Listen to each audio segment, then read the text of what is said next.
नमस्कार, good evening. मैं राम सुंदर यादव आप सभी लोगों का अपने इस यूट्यूब चैनल सुंदरम ई पाठशाला के माध्यम से हार्दिक स्वागत और अभिनंदन करता हूं। जैसा कि आप लोग जानते हैं, हम लोगों ने मैथ में एक सीरीज़ शुरू किया था एनसीईआरटी की। एनसीईआरटी में मैंने आप लोगों को दो जो है कि वीडियो बनाई है। उस पर एक में आपको मैंने जो है कि पहली वीडियो में संख्याओं पर आधारित प्रश्न के बारे में बताया था और दूसरी वीडियो में हम लोगों ने जो है कि पूर्ण संख्या या होल नंबर के बारे में जाना था। आज हम लोग जो है कि तीसरा चैप्टर अध्याय 3 शुरू करेंगे। अध्याय 3 हमारा क्या है? संख्याओं के साथ खेलना। तो आइए संख्याओं के साथ हम लोग खेलना शुरू करते हैं। देखते हैं संख्याओं के साथ कैसे खेला जाता है। ठीक है, जैसे ज़िंदगी हमारे साथ खेल रही है, कोरोना हमारे साथ खेल रहा है, इसी तरह से हम लोग क्या करेंगे, संख्याओं के साथ भी खेलना शुरू करते हैं। तो आइए देखते हैं संख्याओं के साथ कैसे खेला जाता है। संख्याओं के साथ खेलना अध्याय क्या है? अध्याय 3। यहाँ से हम लोग क्या करेंगे, यहाँ से अब इसके आगे हम लोग क्या करेंगे ना, इसके आगे अब अध्याय 3 से हम लोग एक्सरसाइज भी करेंगे। एक्सरसाइज या प्रश्नावली के जो क्वेश्चन होंगे उनको इस अध्याय से हम आप लोगों को जो है कि सॉल्व कराएंगे। आइए संख्याओं के साथ खेलने की शुरुआत करते हैं हम लोग। मान लीजिए हम क्या करते हैं कि 6 गोलियां लेते हैं। ठीक है, 6 गोलियां लेते हैं। जैसे 1 2 3 4 5 6। आप लोगों ने जो है कि बचपन में देखा होगा, गोली खूब खेली होगी। ठीक है, तो आइए सबसे पहले हम लोग जो है कि संख्याओं के साथ खेलने की शुरुआत जो है इन गोलियों के साथ जो है कि करते हैं। 6 हम लोग क्या करते हैं, कांच की गोलियां लेते हैं। ठीक है, मैंने आप लोगों को बताया था जब पहली वीडियो बनाया, जिसमें दूसरी वीडियो भी बनाया, तो उसमें मैंने आप लोगों को विस्तृत संख्याओं के बारे में बताया था कि संख्याएँ क्या होती हैं, संख्याएं कितनी होती हैं। संख्याएं कितनी होती हैं? अनंत होती हैं। संख्याओं की संख्या कितनी होती है? अनंत होती है। जितनी चाहे उतनी संख्याएं आप जो है कि निर्मित कर सकते हैं।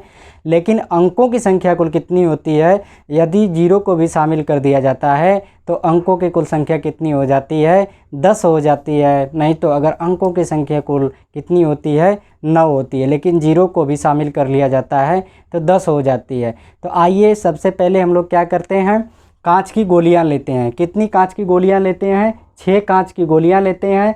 और इन गोलियों को हमें इस प्रकार से सजाना है। इन गोलियों को हमें क्या करना है, इस प्रकार से सजाना है कि प्रत्येक पंक्ति में क्या होगा, प्रत्येक पंक्ति में गोलियों की संख्या क्या होगी, समान रहनी चाहिए। इस हिसाब से देखिए, मुझे सजाना है कि प्रत्येक पंक्ति में गोलियों की संख्या क्या होनी चाहिए, समान होनी चाहिए। और आइए देखते हैं हम लोग इसको कितने प्रकार से सजा सकते हैं। कितने प्रकार से ये देखते हैं कि प्रत्येक पंक्ति में गोलियों की संख्या क्या होगी, समान होगी। सबसे पहले आइए पहले हम लोग जो है कि पहला सिचुएशन देखते हैं। फर्स्ट सिचुएशन के बारे में हम लोग बात करते हैं। जैसे मैंने आप लोगों को बताया 6 कांच की क्या हैं, गोलियां हैं। तो इनको अगर मुझे पहले सिचुएशन के बारे में बात किया जाए कि इनको यदि मुझे सजाना होगा तो हम क्या करेंगे, इसको एक पहली पंक्ति में 1 गोली रखेंगे, दूसरी में 1 गोली रखेंगे, तीसरी में 1 गोली रखेंगे, चौथी में 1 गोली रखेंगे, पाँचवीं में 1 गोली रखेंगे और छठी पंक्ति में क्या करेंगे, 1 गोली रख देंगे। देखिए, पहली पंक्ति में 1 गोली, दूसरी पंक्ति में 1 गोली, तीसरी पंक्ति में 1 गोली, चौथी में 1, पाँचवीं में 1, छठी में 1। मैंने आप लोगों को क्या बताया कि इन गोलियों को इस हिसाब से सजाना है कि प्रत्येक पंक्ति में गोलियों की संख्या कुल कितनी हो, समान हो। तो यहाँ पर देखिए पंक्तियों की संख्या कुल कितनी हो गई, 1 2 3 4 5 6। पंक्तियों की संख्या कितनी हो गई, पंक्तियों की संख्या यहाँ पर लिख लीजिए। पंक्तियों की संख्या कुल कितनी हो गई, 6 हो गई। और प्रत्येक पंक्ति में कितनी गोली हैं, प्रत्येक पंक्ति में 1 गोली है। तो 6 गुणे 1 क्या हो जाएगा, 6 गुणे 1 हो जाएगा। बराबर कितना आ जाएगा, कुल गोली कितनी आ जाएगी, 6 हो जाएगी। तो यहाँ से अगर मुझे कुल गोली निकालना हो तो कुल गोली बराबर क्या हो जाएगा, कुल गोली बराबर पंक्ति की संख्या गुणे क्या हो जाएगा, गुणे गोली की संख्या। पंक्ति की संख्या गुणे गोली की संख्या। उस पंक्ति में गोलियों की संख्या कितनी है, ये चीज़ें हमें जो है कि देखना पड़ेगा। ठीक, तो मैंने देखा कि कुल पंक्तियों की संख्या कितनी है, 6 है, इसमें गोलियों की संख्या कितनी है, 1 है। तो 6 में जब 1 का गुणा होगा कितनी, 6 गोलियां मुझे प्राप्त हो जाएंगी। ये तो मैंने पहला स्टेज देखा। अब दूसरे स्टेज की हम लोग बात करते हैं। इसको हम जो है कि थोड़ा मिटा देते हैं। ठीक है, इसको मिटाते हैं और देखते हैं इसे किस प्रकार से जो है कि सजाया जा सकता है। आइए दूसरे केस की हम लोग बात करते हैं। दूसरे केस में हम क्या करते हैं, पंक्तियों में जो है कि सजाना शुरू करते हैं। दिख नहीं रहा है, ठीक है, इसको थोड़ा सा नीचे लिख लीजिए। दूसरी केस के बारे में हम लोग बात करते हैं। दूसरे केस में आइए सबसे पहले हम क्या करते हैं, पंक्ति में अब एक एक को ले लिया, अब दो दो गोलियां जो है कि लगाना शुरू करते हैं। 2 गोली पहली पंक्ति में, फिर 2 गोली दूसरी पंक्ति में। क्यों 2 गोलियां मैं ले रहा हूं, मैंने आप लोगों को बताया कि प्रत्येक पंक्ति में गोलियों की संख्या क्या होनी चाहिए, समान होनी चाहिए। तो यहाँ पर भी देखिए 2 गोली, पहली पंक्ति में समान गोली है, यहाँ पर भी 2 गोली, दूसरी पंक्ति में भी समान गोली है। अब इसके बाद 4 गोली हो गई, बची 2 गोली, ये भी नीचे क्या होगी, सज जाएगी। ठीक है, तो ये क्या हो गई, 6 गोली हो गई। तो हमने देखा पंक्तियों की संख्या, अब इसमें देखिए कितनी हो गई, इसमें जो है कि पंक्तियों की संख्या कुल कितनी हो गई, 3 हो गई। 3 हो गई पंक्तियों की संख्या और 2 हो गई क्या, गोलियों की संख्या। 3 हो गई पंक्तियों की संख्या, 2 हो गई गोलियों की संख्या। ये तो हमारा सेकेंड स्टेज बना। ठीक है, दूसरा जो है कि गोलियों को सजाने का ये जो है हमारा क्रम हुआ। आइए अब हम लोग बात करते हैं तीसरे क्रम के बारे में। तीसरे क्रम में हम लोग क्या करेंगे, अब देखिए अब क्या करते हैं कि अब तो मैंने 2 गोलियां सजाना शुरू किया। अब हम लोग क्या करते हैं कि एक पंक्ति में 3 गोलियां सजाना शुरू करते हैं।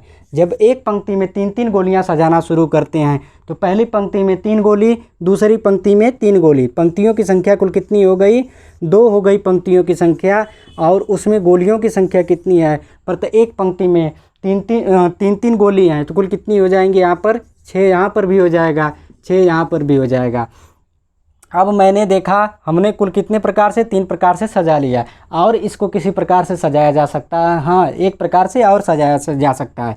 इसकी चौथी क्या बनेगा, चौथा इसका, आइए चौथे के बारे में हम लोग बात करते हैं। चौथी इसका नियम क्या बनेगा इसे सजाने का, कि हम लोग क्या करते हैं, एक ही पंक्ति में क्या करते हैं, 6 गोलियों को सजा सकते हैं। देखिए अगर 4-4 गोली हम सजाने का प्रयास करते हैं एक पंक्ति में, तो एक पंक्ति में 4 गोली हमारी हो जाएगी, 1 2 3 4। अब बची हमारे पास कितनी गोलियां, 2 गोलियां बची। जब इन पंक्तियों में 2 गोलियों को हम सजाने का प्रयास करते हैं तो इसमें देखिए गोलियों की संख्या समान नहीं हो पाती है। यहाँ पर आप लोग देख रहे हैं गोलियों की संख्या क्या है, समान नहीं हो पा रही है। इसलिए हम क्या करते हैं, यहाँ पर 4-4 पंक्ति की जो है कि गोलियों में नहीं सजा सकते हैं।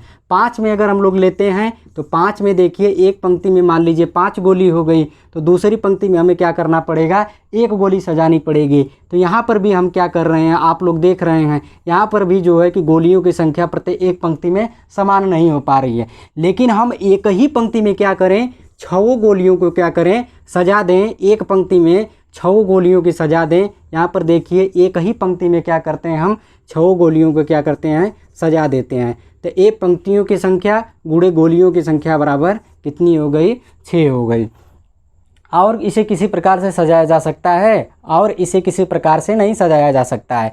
तो आप लोगों ने देखा कि हम 6 गोलियों को कितने प्रकार से सजा सकते हैं, 4 प्रकार से जो है कि सजा सकते हैं। ठीक है, पहला मैंने क्या किया कि प्रत्येक पंक्ति में 1-1 गोलियों को सजाना शुरू किया। ठीक है, तो कुल पंक्तियों की संख्या कितनी हो गई, 6, और प्रत्येक पंक्ति में 1-1 गोली मैंने सजाया। तो 6 गुणे 1 बराबर कितना मेरा मान आ गया, 6 आ गया। ठीक है, अब दूसरे की अगर हम लोग बात किया जाए तो दूसरे में हम लोगों ने जो है कि क्या किया, 2-2 गोलियां सजाना शुरू कर दिया प्रत्येक पंक्ति में। तो कुल पंक्तियों की संख्या कितनी हुई, 3 हुई, और प्रत्येक पंक्ति में 2-2 गोली, तो यहाँ पर 3 गुणे 2 हो गया। ठीक है, अब आइए थर्ड स्टेज की हम लोग बात करते हैं।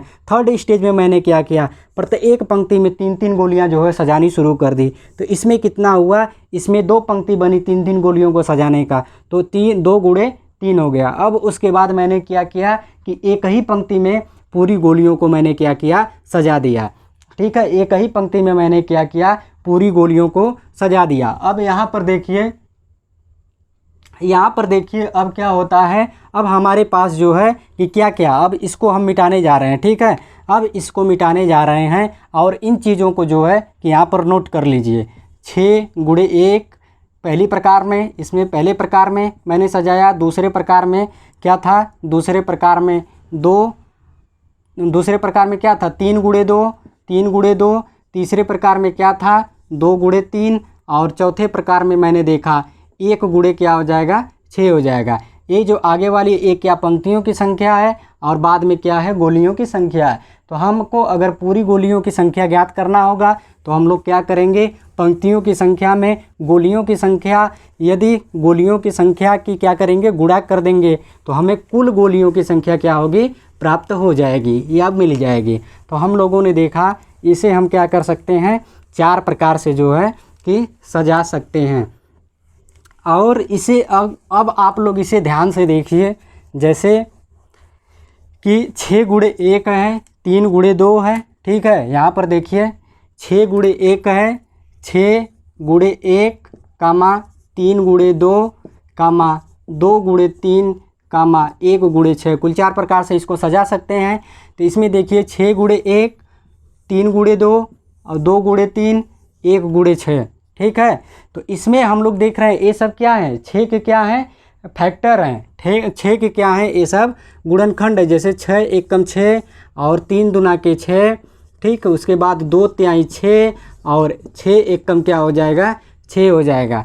तो इससे हम कह सकते हैं कि ये सब क्या हो गए 6 के क्या हो गए गुणनखंड हो गए, ठीक है। 6 के क्या हो गए 6 के ये सब क्या हो गए विभाजक हैं। 6 के क्या है ये सब गुणनखंड के साथ साथ क्या है विभाजक हैं। देखिए 6 1 से भी पूरी विभाजित हो रहा है, 6 3 से भी विभाजित हो रहा है, 6 2 से भी विभाजित हो रहा है, और 6 कितने से 1 3 और कितने से कट रहा है 6 देखिए 6 के विभाजक कितने हो गए 1 हो गया 6 का विभाजक, फिर इसके बाद 2 हो गया, 3 हो गया और स्वयं कितना हो गया 6 हो गया। तो ये सब क्या हो गए इसके विभाजक हो गए। विभाजक का मतलब क्या होता है वे संख्याएं जो किसी संख्या को पूर्ण रूप से क्या करती हैं विभाजित कर देती हैं या काट देती हैं, जिसमें भाग पूरी चली जाती है, उसे हम क्या कहते हैं विभाजक कहते हैं, ठीक है। तो देखिए 6 में अगर 6 में 1 से भाग देंगे, ठीक है, अगर 6 में 1 से भाग दिया जाए तो कितना बार जाएगी 6 कैंसिल हो जाएगा, ठीक है।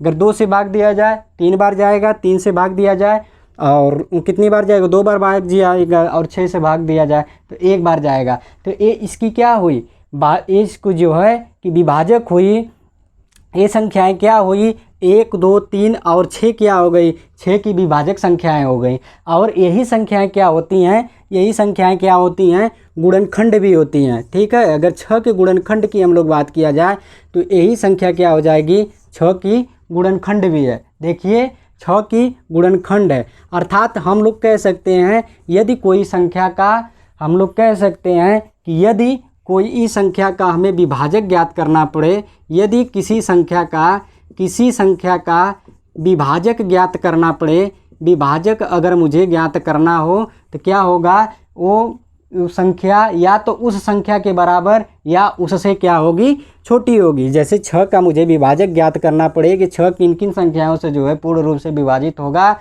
तो 6 या तो स्वयं से होगा या 6 से छोटी जो संख्याएं होंगी उनसे होगा, ठीक है। 6 या तो स्वयं से होगा या उनसे छोटी जो संख्याएं होंगी उनसे होगा। जैसे 6 1 से भी पूरा हो जा रहा है, 2 से भी हो जा रहा है, 3 से भी हो जा रहा है और स्वयं 6 से भी हो जा रहा है। तो बताइए इससे कोई बड़ी संख्या है क्या 6 से? इसमें कोई 6 से बड़ी संख्या नहीं है, ठीक है। सब जो है 6 के बराबर या 6 से छोटी हैं, ठीक है। ये तो हम लोगों ने देख लिया। आइए अब हम लोग जो है कि गुणनखंड की बात करते हैं। यही क्या हो जाएगा, यही इनके क्या हो जाएंगे गुणनखंड हो जाएंगे। तो यहाँ से हम लोग एक चीज़ ये सीखा कि जो किसी संख्या को विभाजित करती हैं, जो संख्याएं उसको विभाजित करती हैं वही क्या होती हैं उसकी गुणनखंड भी होती हैं। जो किसी संख्या की विभाजक होती हैं वही उन संख्या के क्या होती हैं गुणनखंड भी होती हैं। अभी मैंने आप लोगों को दिखाया कि कैसे जो संख्या उसकी विभाजक होती हैं वैसे गुणनखंड होती हैं। आइए यहाँ पर हम लोग जो है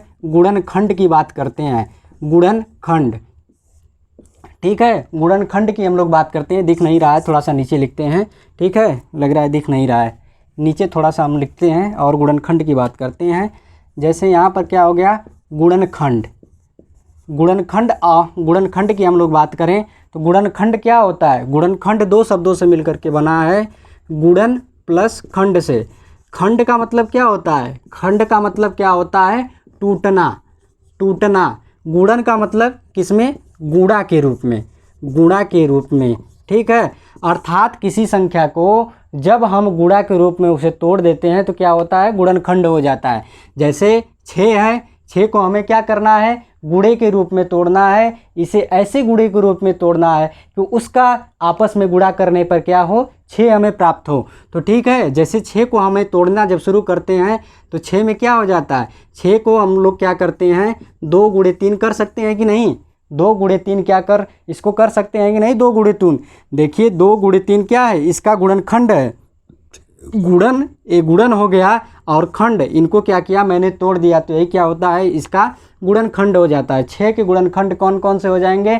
और कोई भी संख्या है तो वो क्या होती है? स्वयं और एक, किसी भी संख्या का क्या होता है? हमेशा जो है कि गुणनखंड होता है। स्वयं और वह स्वयं संख्या और एक, उसका क्या होता है? हमेशा गुणनखंड होता है। जैसे अभी पीछे मैंने आप लोगों को 6 को दिखाया, जैसे यहाँ पर मैंने 6 आपको जो है कि लिया है, यहाँ पर 6 को मैंने जो है कि लिया है, ठीक है। 6 में मैंने क्या आप लोगों को बताया? 1 2 3 और 6, इन सब संख्याओं से एक क्या कर रहा है? पूरी विभाजित हो रहा है, ठीक है।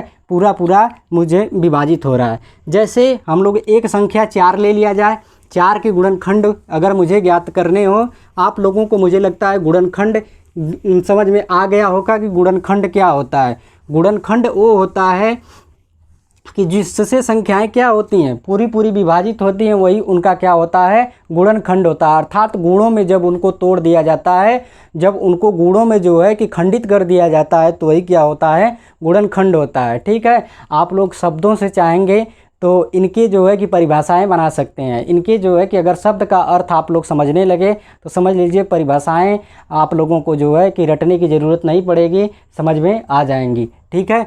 तो जैसे हमने आपको 4 उदाहरण लिया, जैसे 4 हम लेते हैं। अब 4 के गुणनखंड के बारे में जो है कि मुझे ज्ञात करना है कि 4 के कौन कौन से गुणनखंड होंगे। तो 4 का गुणनखंड ज्ञात करने से पहले आप लोग जानते हैं कि 4 का गुणनखंड या तो 4 स्वयं हो सकता है, या 4 से क्या? 4 से छोटी संख्याएं क्या हो सकती हैं? उसकी गुणनखंड हो सकती हैं। इससे बड़ा इसका गुणनखंड नहीं होगा, इस संख्या से बड़ा इसका गुणनखंड नहीं होगा। जब भी होगा तो ये संख्या स्वयं होगी या इससे छोटी संख्याएं क्या होंगी?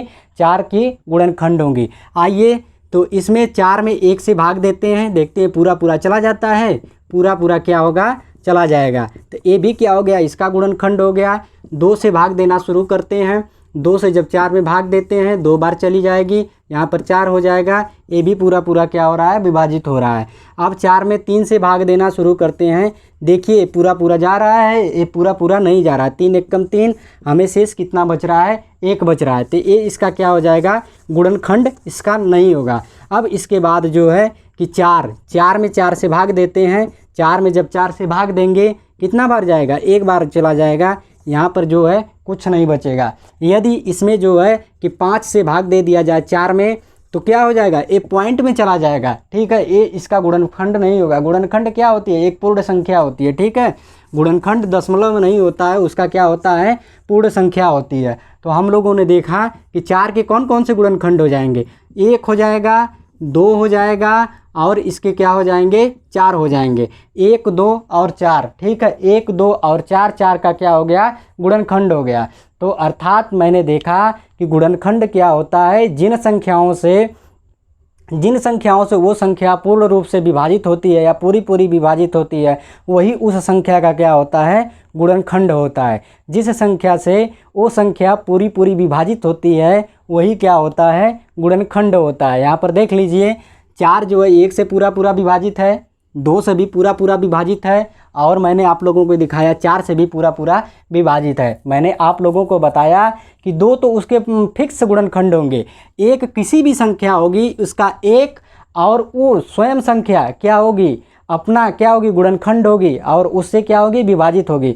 2 ऐसी संख्याएं हैं जो जिससे कोई भी संख्या हो सदैव विभाजित होगी। 1 और 1 स्वयं वो संख्या, वो भी उसका क्या होती है? गुणनखंड होती है, ठीक है। वो भी उसका क्या होती है? गुणनखंड होती है। तो हमें लगता है कि आप लोगों को जो है कि इस गुणनखंड के बारे में जो है कि पता चल गया होगा। जैसे मुझे 16 का गुणनखंड ज्ञात करना है, ठीक है, 16 का गुणनखंड ज्ञात करना है। जैसे संख्या दे दिया 16, अब इस 16 का मुझे क्या करना है, गुणनखंड ज्ञात करना है, ठीक है। तो 16 में हम लोग क्या करेंगे, 16 का गुणनखंड कितना हो जाएगा, 16 का गुणनखंड ज्ञात करना होगा तो जो इसके फैक्टर होंगे, जो इसके जो है कि जो इसको विभाजित करेंगे जो संख्याएं, वही क्या होंगी, इसकी गुणनखंड हो जाएंगी। तो बताइए 16 2 से 1 से कटेगा कि नहीं कटेगा, 1 से कट जाएगा, 16 2 से कटेगा कि नहीं कटेगा, 2 से भी विभाजित हो जाएगा, 3 से नहीं होगा, 4 से हो जाएगा, इसके बाद 5 से नहीं होगा, 6 से नहीं होगा, 7 से नहीं होगा, 8 से हो जाएगा। आप लोग भाग देख करके देख लीजिएगा, ठीक है। 8 के बाद किससे होगा, डायरेक्ट ए 16 से हो जाएगा। तो इसके अगर गुणनखंड की बात किया जाए तो 1 2 4 8 और क्या है 16, इसके क्या हो जाएंगे, ये सब इसके गुणनखंड हो जाएंगे। तो हमें लगता है आप लोगों को जो है कि गुणनखंड के बारे में भी समझ में आ गया होगा कि गुणनखंड का मतलब क्या होता है। गुणनखंड वे होता है जो किसी संख्या को क्या करती है, मान लीजिए कोई संख्या, उसको जो संख्याएं पूर्ण रूप से विभाजित करती हैं वही क्या होती हैं, उस संख्याओं के गुणनखंड भी होती हैं, ठीक है, वही क्या होती हैं, उन संख्याओं की गुणनखंड भी होती हैं। आइए अब हम लोग बात करते हैं गुणज की। गुणज एक शब्द आप लोगों ने देखा होगा, गुणज, ठीक। गुणज गुणा प्लस ज शब्द से मिलकर के बना है, गुणा प्लस ज शब्द से मिलकर के बना है। आप लोग जानते हैं ज का अर्थ क्या होता है, ज का अर्थ होता है जन्मा। जन्मा किससे जन्मा, गुणा से, अर्थात गुणा से जन्मा हुआ जो होता है वही क्या कहलाता है, गुणज कहलाता है, ठीक है। गुणा से अब कैसे ये जन्मेगा, संख्याएं गुणा से कैसे जन्मती हैं, क्यों नहीं संख्याएं गुणा से जन्मती हैं भाई। आप ये बताइए कि अगर 3 के गुणज की हम लोग बात कर लिया जाए, मैंने आप लोगों को क्या बताया, गुणज का मतलब गुणा से जन्मा हुआ जो संख्याएं, गुणा से जन्मी हुई जो संख्याएं आती हैं उन्हें हम लोग क्या कहते हैं, गुणज कहते हैं। एकदम ठेठ भाषा में आप लोग समझिए, इसकी परिभाषा एकदम जो है कि समझिए कि गुणज किन शब्दों से, 2 शब्दों से मिलकर के बना है, गुणा प्लस ज से। ज का मतलब क्या होता है, जन्मा होता है। गुणा का मतलब क्या होता है, किससे जन्मा, गुणा से। गुणा से जन्मी हुई संख्याएं क्या होती हैं, कोई संख्या जब उसमें किसी गुणा किया जाता है तो क्या हो जाती हैं, गुणज हो जाती हैं। जैसे 3 के गुणज के बारे में मुझसे कह दिया कि बीटीसी में जो है कि आता है, पूछता है गुणज, गुणज पूछता है कि 3 के गुणज लिखिए, ठीक है। 3 के गुणज 1 नंबर के क्वेश्चन में जो है कि ये आता है। तो जैसे मुझे 3 का गुणज लिखना है तो सबसे पहले हम क्या करेंगे, मैंने आप लोगों को बताया कि गुणज का मतलब क्या, गुणा से जन्मा हुआ। अब 3 से कौन कौन से गुणज हो सकते हैं 3 के, आइए देखते हैं। एक तो एक क्या होगा, स्वयं होगा। गुणज क्या होता है, स्वयं भी एक जो है कि एक गुणज होता है। 3 के बाद अब क्या हो जाएगा, 3 से कटने वाली संख्या कौन है, 6 9 12 15 18 21 24 इसी तरह से 27 डॉट डॉट डॉट 3 से जितनी संख्याएं विभाजित होंगी, जो संख्याएं 3 से विभाजित हो सकती हैं वो क्या होगी, 3 की क्या होगी, गुणज होगी। देखिए 3 से 6 भी कटेगा, 9 भी कटेगा, 12 भी कटेगा, 15 भी कटेगा, 18 भी कटेगा, 21 भी कटेगा, 24 भी कटेगा, 27 भी 3 से कट जाएगा। तो ये क्या हो गई, 3 की गुणज हो गई। देखिए 3 से इनका जन्म हुआ कि नहीं, 3 ही से तो इनका जन्म हुआ है। 3 में 3 जोड़ा मैंने 6, 6 में 3 जोड़ा 9, 9 में 3 जोड़ा 12, 12 में 3 जोड़ा 15, 15 में 3 जोड़ा 18, 18 में 3 जोड़ा 21, 24 27 क्या हो रहा है, इनका निर्माण 3 से हो रहा है। 3 के पेयर जो है कि बन रहे हैं, इनका निर्माण 3 से हो रहा है। जैसे हमें 4 के गुणज के बारे में बात कर दिया कि 4 के प्रथम 5 गुणज लिखिए। 4 के प्रथम 5 गुणज की अगर बात कर देगा तो 4 के प्रथम 5 गुणज कौन से होंगे, जो 4 के प्रथम 5 गुणज, जो 4 के प्रथम 5 गुणज की अगर बात किया जाए तो 4, ठीक, 4 दूना के 8, 4 तिहाई 12, 4 चौक का 16, 4 पछे 20, ठीक है, 4 पछे 20 इसके क्या हो जाएंगे, प्रथम 5 इसके क्या हो जाएंगे, गुणज हो जाएंगे, ठीक है। गुणज स्वयं एक संख्या जो जिस संख्या को पूछता है वो स्वयं वहीं से स्टार्ट करके इसमें क्या करते हैं, गुणा आगे करते चले जाइए। 4 8 12 16, 4 दूना के 8, 4 तिहाई 12, 4 चौके 16, 4 पछे 20, इसमें क्या हो रहा है, गुणज का मतलब क्या होता है, गुणा करना, ठीक है। नेक्स्ट संख्या में 4 एकम 4, 4 दूना के 8, 4 तेई 12, 4 चौका 16, 4 पछे 20। ये हो गया 4 के जो है कि गुणज हो गए। ये संख्याएं क्या होती हैं, 4 की गुणज हो गई। ठीक है, अब हम लोग बात करेंगे, मुझे लगता है आप लोगों को गुणज जो है कि समझ में आ गया होगा। जैसे 5 के गुणज की बात कर देगा तो 5, 10, 15, 20, 25, 30, ये सब क्या हैं, 5 के गुणज हैं। 6 के गुणज की बात कर दे, 6, 12, 18, 21, 24, ये सब क्या है, 6 के गुणज हैं। ठीक है, अब हम लोग बात करते हैं, हम लोग बात करेंगे अब जो है कि अभाज्य संख्या की। अभाज्य संख्या क्या होती है, बताइए अभाज्य संख्याएं क्या होती हैं?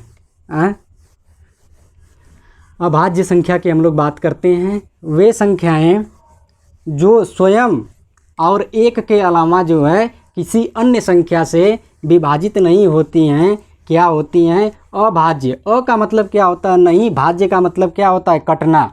ठीक है, अ का मतलब क्या होता है, देखिए अभाज्य, अभाज्य। ठीक है, भाज्य का मतलब क्या होता है, भाज्य का मतलब कटना होता है। ठीक है, अ का मतलब नहीं, अ का मतलब क्या हो जाएगा, अ प्लस भाज्य 2 शब्दों से मिलकर के बना है।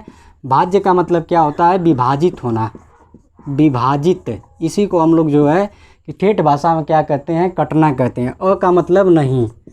ठीक है, अर्थात वे संख्याएं जो एक और स्वयं को छोड़ करके किसी अन्य संख्याएं से विभाजित नहीं होती हैं, उन्हें हम क्या कहते हैं, अभाज्य संख्याएं कहते हैं। नोट कर लीजिए, वे संख्याएं, वे संख्याएं, संख्याएं जो एक और स्वयं के अलावा, स्वयं के अलावा किसी अन्य संख्या से, किसी अन्य संख्या से विभाजित नहीं होती, क्या, विभाजित नहीं होती, क्या होती हैं, विभाजित नहीं होती, क्या होती हैं, अभाज्य संख्याएं होती हैं, अभाज्य संख्याएं होती हैं, अभाज्य संख्याएं होती हैं। तो ये हो गई अभाज्य संख्या। जैसे अभाज्य संख्या की हम लोग बात किया जाए, ठीक, सबसे छोटी अभाज्य संख्या की अगर हम बात करें तो सबसे छोटी अभाज्य संख्या कौन सी है, क्वेश्चन आया था टेट में, पूछा था कि सबसे छोटी अभाज्य संख्या बताइए। सबसे छोटी अभाज्य संख्या कौन सी है, सबसे छोटी अभाज्य संख्या कौन सी होती है, सबसे छोटी अभाज्य संख्या 2 होती है। टेट में क्वेश्चन पूछ चुका है कि सबसे छोटी अभाज्य संख्या बताइए, तो सबसे छोटी अभाज्य संख्या जो है कि 2 है। ठीक है, सबसे छोटी अभाज्य संख्या कौन सी है, 2 है। ठीक है, अभाज्य संख्याएं देखिए कौन कौन सी होती हैं, जैसे 2, 3, 5, 7, 11, 13, 17, 19, 23, ये सब क्या है, ये सब अभाज्य संख्याएं हैं। ये सब अपने अलावा, अपने अलावा और एक के अलावा जो है, अपने और एक के अलावा जो है कि किसी संख्या से विभाजित नहीं होंगी। 2 को देखिए किसी संख्या से विभाजित करिए, हो रही है, नहीं होगी। 3 देखिए किसी संख्या से विभाजित करिए, हो रही है, नहीं हो रहा है। 3 सिर्फ किससे हो रहा है, 1 से हो रहा है, और जो है ये किससे हो रहा है, 3 से हो रहा है, स्वयं और जो है 1 से विभाजित होगा। 5 की भी वही दशा, 7 भी स्वयं और 1 से, 11, 13, 17, 19, 23, ये सब क्या करेंगे, 1 और स्वयं के अलावा किसी अन्य संख्या से जो है कि विभाजित नहीं हो सकते हैं। तो इसमें बताइए सबसे छोटी जो है, सबसे छोटी अभाज्य संख्या कौन सी हो गई, सबसे छोटी अभाज्य संख्या कौन सी हो गई, 2 हो गई। ये जो है कि टेट में क्वेश्चन पूछा जा चुका है, सबसे छोटी अभाज्य संख्या कौन सी है, संख्या 2 है, सबसे छोटी अभाज्य संख्या 2 है। अब आइए भाज्य संख्याओं की बात करते हैं। ठीक है, मुझे लगता है आप लोगों को अभाज्य संख्या समझ में आ गया होगा। ठीक है, आइए भाज्य संख्या की हम लोग बात करते हैं।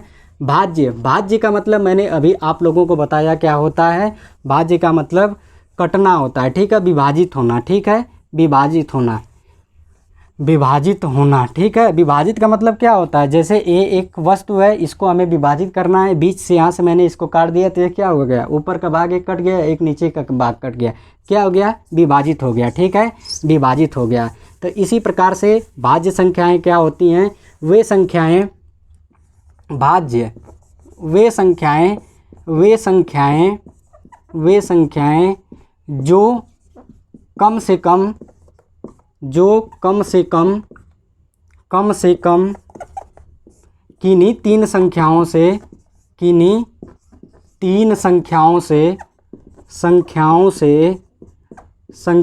से विभाजित होती हैं, विभाजित होती हैं, क्या होती हैं? भाज्य संख्याएं कहलाती हैं। विभाजित होती हैं, भाज्य संख्याएं कहलाती हैं, संख्याएं कहलाती हैं।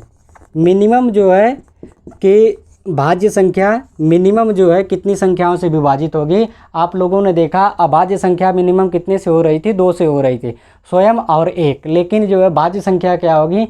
मिनिमम 3 संख्याओं से जो है कि विभाजित होगी। जैसे 4 को हम लोग ले लें तो 4 एक तो 1 से कटेगा, 2 से कटेगा और 4 से कटेगा।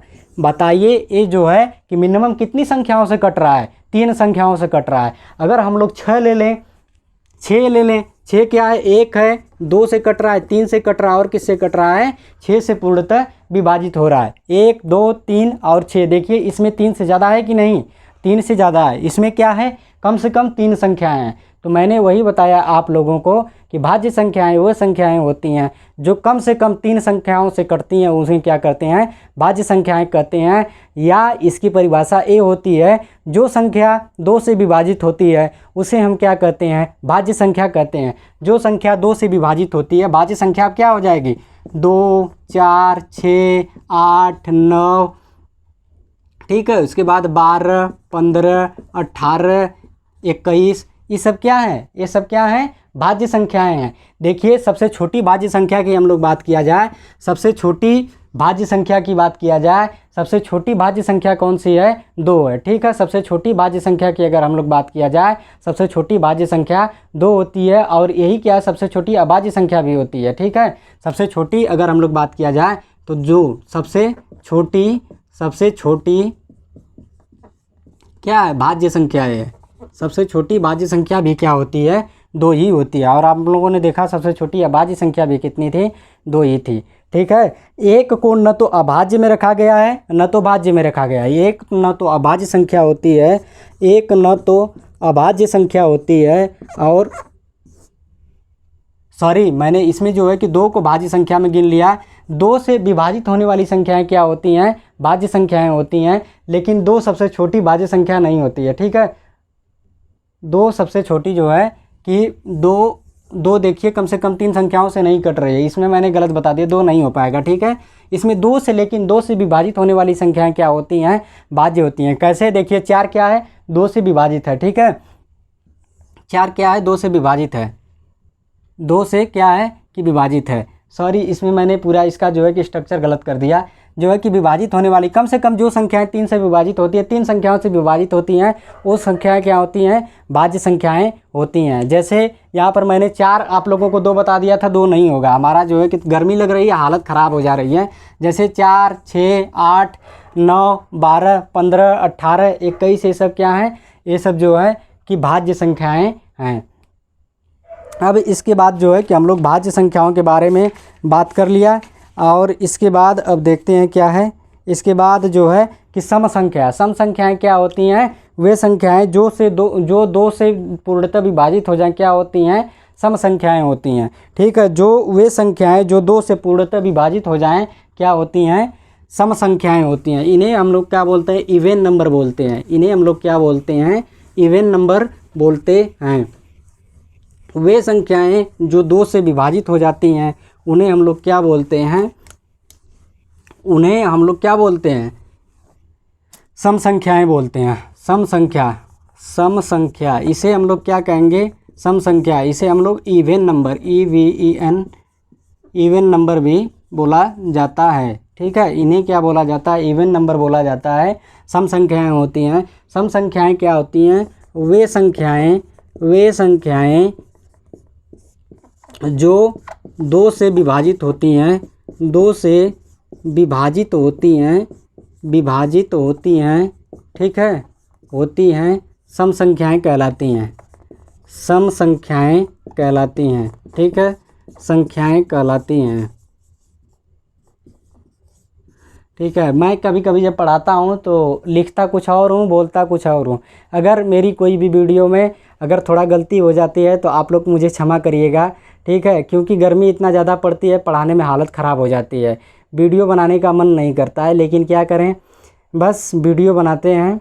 आप लोग जानते रहिए, थोड़ा सा जो है कि माफ़ कर दिया करिए मुझे, क्योंकि मैंने देखा है वीडियो में जो है कि कुछ ना कुछ थोड़ा थोड़ा गलतियाँ हो जाती हैं। गलतियों करने की मैं जो है कि कोशिश नहीं करता हूँ। अभी आप लोगों ने ऊपर देखा, थोड़ा सा जो है कि मुझसे गलती हो गई, लेकिन क्षमा करिएगा मुझे, ठीक है। आइए सम संख्याएँ कौन कौन सी हो गई, जैसे 2, 4, 6, 8, 10, 12, 14, 16, 18, ऐसे ऐसे क्या हो गई, ये सब क्या होती हैं, सम संख्याएँ होती हैं। ये सब सम संख्याएँ क्या होंगी, 2 से विभाजित होंगी, 2 से पूर्णतः क्या होंगी, विभाजित होंगी।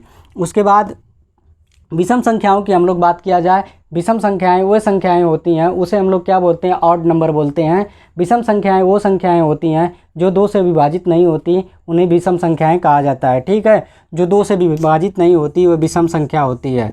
विषम संख्या क्या होती है, जो 2 से विभाजित नहीं होती, 2 से विभाजित नहीं होती, क्या होती है, विषम संख्या होती है।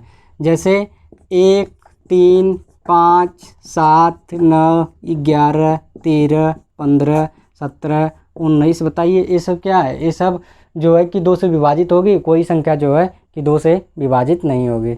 चलिए ठीक है, इसके बाद जो है कि हम लोग बात करेंगे इसके एक्सरसाइज अर्थात प्रश्नावली के बारे में। अब यहाँ से हम आप लोगों को जो है कि प्रश्नावली सॉल्व कराएंगे। कल हम लोग जो है कि प्रश्नावली 3.1 सॉल्व करेंगे। मेरा वीडियो देखने के लिए धन्यवाद। नमस्कार, गुड नाइट।